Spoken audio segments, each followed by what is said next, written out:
Some days start off tricky and just keep getting harder. In this story, Bella has a day full of big feelings and lots of no moments. Let's see what helps her feel better in the end. My No Day by Rebecca Patterson. Yesterday, I woke up and Bob was crawling around my room licking my jewellery, so I shouted, "Get out of my room!" And that was the start of my No Day. Then I came downstairs and I saw that egg. I cried and said, "I can't eat that." And Mummy said, "You could eat it last week. Look at Bob eating his mashed banana." After the terrible egg, I didn't like my shoes either. So I took them off all by myself, shouting, "No shoes!" And then we had to go shopping and Mummy said, "Please stop wriggling, Bella." But I couldn't stop wriggling. And in the end, I shouted, "Get me out!" Mummy said, "You will give Bob an earache, and you are giving me a headache." And Bob poked me and said, "Ear."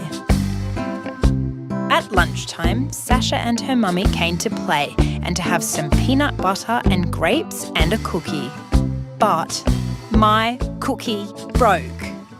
Then I couldn't play nicely and I kept saying, "No, you can't be princesses." And in the end, Sasha and her mummy went home.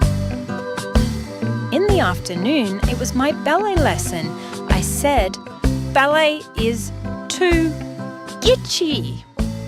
But I was very loud and Mrs. Clark stopped playing the piano and Miss Louisa said, "Dear oh dear, perhaps you should sit in the corner then."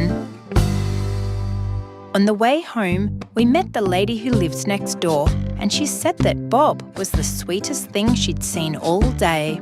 And then she said, "And how is Bella?" I was a long way behind, so I had to shout, "I have a hurting foot." And Mummy said, "Could I keep my voice down and could I please stop lying on the sidewalk?" Then it was time for my supper and my bath, but those peas were too hot and our bath was too cold. And I was too wet and it was too minty. After that, I rolled and said, "No bed, no bed, no." And Mummy said, "Well, I think someone needs to go to bed." But I rolled all over my room and then I rolled into Bob's room and I said, "Bed is for babies." And then I yawned, a little yawn. Then I crawled into my room and Mummy said, "Who wants a story?" And I said, "Nobody." But she came into my room anyway and we cuddled up and had my best story about fairies and cake. Yawn. I yawned again and I said very quietly, "Today was a very bad day, Mummy. Sorry."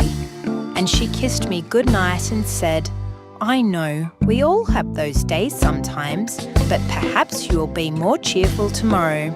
And I